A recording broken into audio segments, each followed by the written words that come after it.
I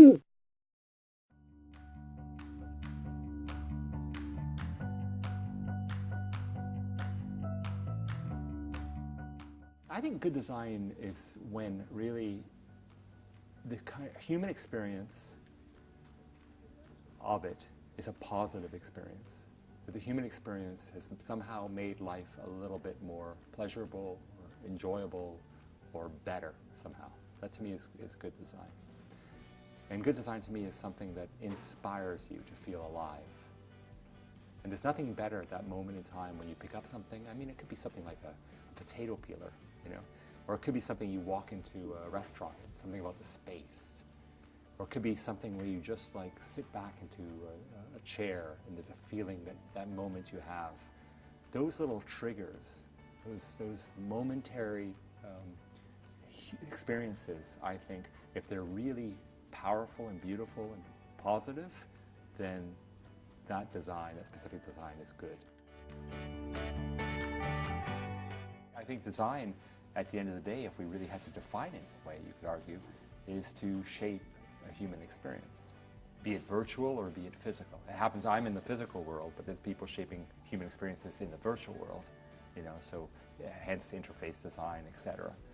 And we all know that, and we've seen the big shifts in the last 10, 15 years, where if we can design things that are more seamless and more interesting and more plug and play, let's say, and all that, we can have better experiences. And that's really, I think, the agenda. I think really deep down, the real agenda of design is a social agenda. It's to make a better world. Some projects take a lot of rigor and try to really to find the solution, let's say.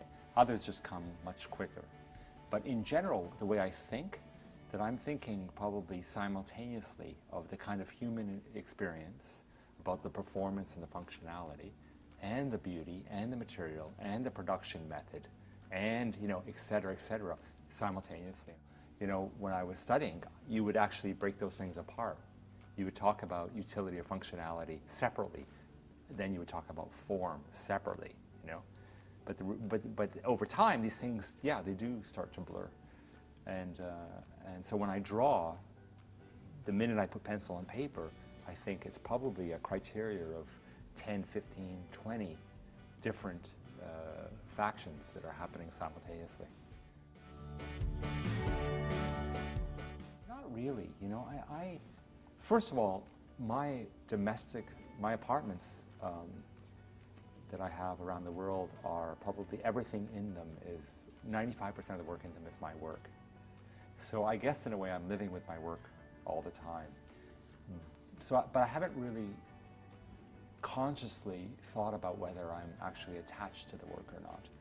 But I do know one thing is that I change the interiors and the products often. So I find, let's say, a new couch I just did, it comes into the living room, I take one out, or I have a museum show and I take the table, I want to send it to a show, or I actually sell off a piece, or I give away a piece. So I find that it's forever changing. But in the sense of having some sort of deep sentimental or emotional attachment to it, I don't think so. But I realize I don't really have that towards the material world in general. I love beauty, and I love the physical world, and I love material. But it's not like I'm a collector, or it's not like I like to keep things or hold on to things. So for me, it's much more my ethereal and momentary or visceral experiences in life that are more important.